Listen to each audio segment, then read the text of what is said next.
going to be replacing the shocks on the front of a 2003 XJ8 Jaguar, as well as the shock mount bushings, which, those are them.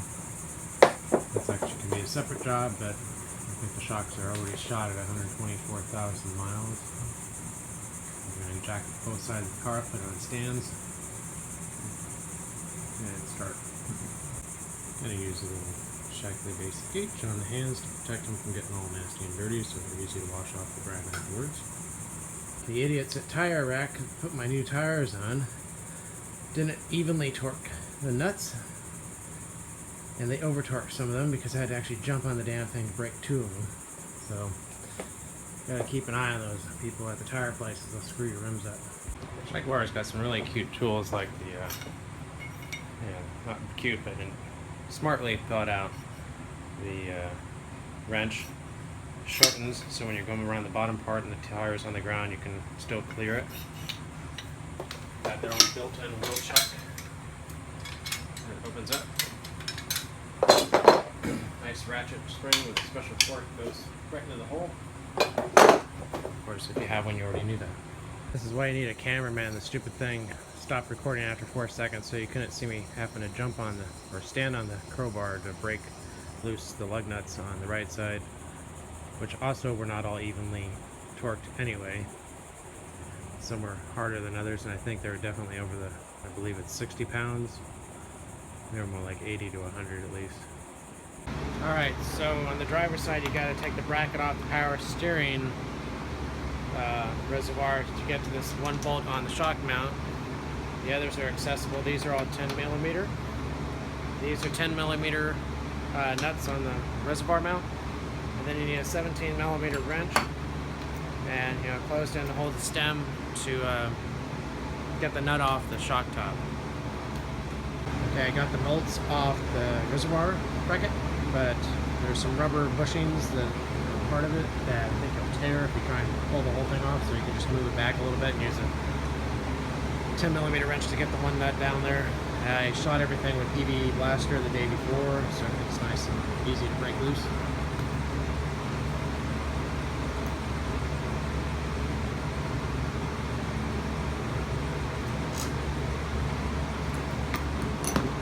Still use a socket. Okay, that's what they meant by taking the bracket off, so you can get out that stupid nut there.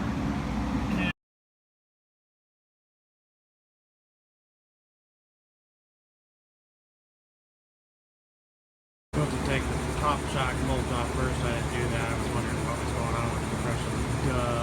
Okay, so the thing kind of popped down when I did this backwards, but it came off. Got the bottom bolt off.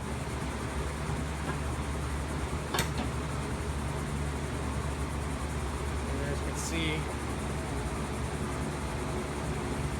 it's a really shot. This guy before me let this car go way too. Another thing is, don't have the car jacked up first, because the stem pop goes down, and then once the nut comes off, it pops, and then the nut goes flying. So I gotta go find the nut.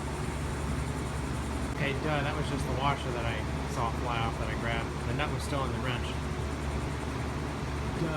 Read the instructions first. That's the right side one. That's really bad. Can't believe I let it go like that. Yeah, there's a ton of this debris on the inside of the engine too, so I'm going to clean that off first. Okay, when I took the topper shock mount out, the tire was hard to get off because the spring, I don't know if you can see this, the spring was curving, so I had to jack that up underneath the spring.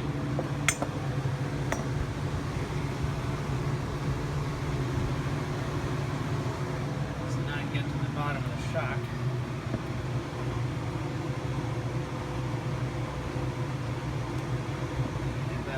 Okay, doing the lower shock, it's a 13mm socket on that side, and on the nut, it's a 15mm, I'm sorry. I was going to do the brakes at the same time, and the rotor would be out of the way then, as well as the caliper, but Rock Auto never got my shit.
Okay, so it's an 8mm socket that fits inside the sleeve.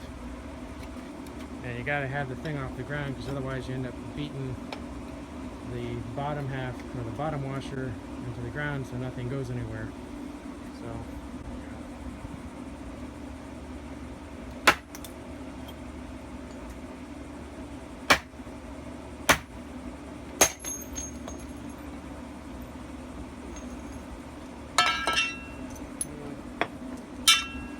what they look like. Totally shot. What do you think?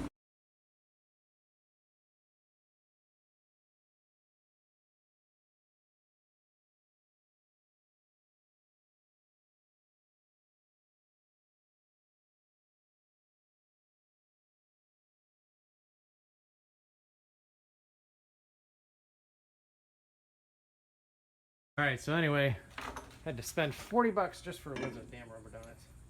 These stupid things were 10 bucks a piece. There we go. $40 on eBay. And then I checked Rock Auto and they had the whole assembly, replacement assemblies for 38 something per side. And the picture shows that it has the bushings already mounted, so it's not just the plates, which I thought was the case, but apparently I think it's the whole thing. So that's the way I would go instead of doing this stupid thing.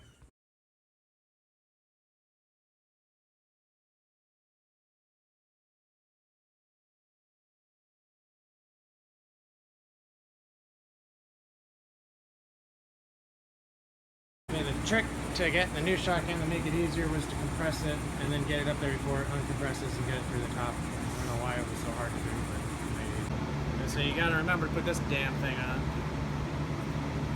If you compress this, get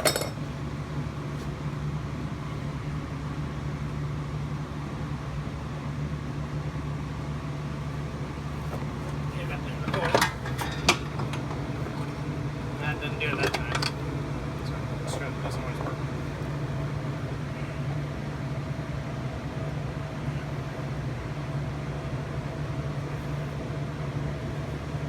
Get to the bottom first.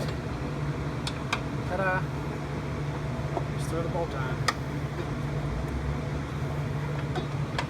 Okay, these fat fucks, these KYBs that are supposed to be the right thing, the locking nut doesn't fit on, obviously, but it doesn't fit through the sleeve, it's too fat, and these are what are supposed to be for this car.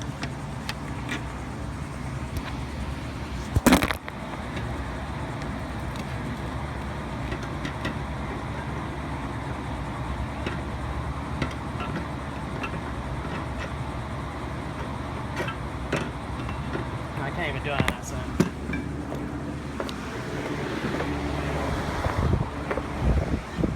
It will not protrude through there because it's too thick. The sleeve on the shock is too thick. Okay, this sucks. This has to screw into the thing. This is one way.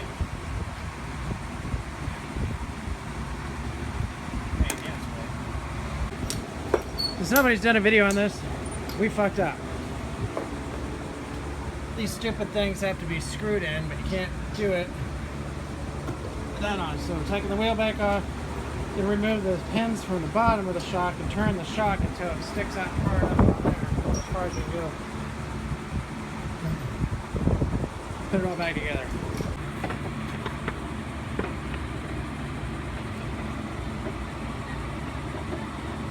Do you see anything happening? Oh yeah. Okay. Slow screwing in. Keep foaming. I'm turning this because it's not attached right now. Anyway.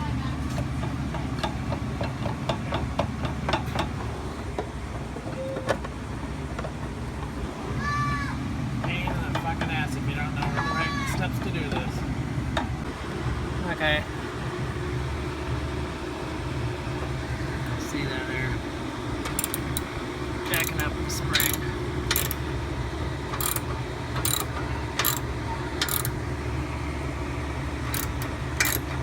Get the pin back through the bottom of this shock.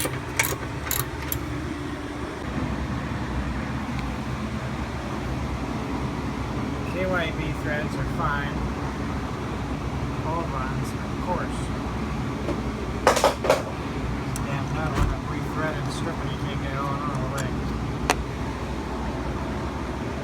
so the nuts that don't come with the shocks, we had to buy new ones.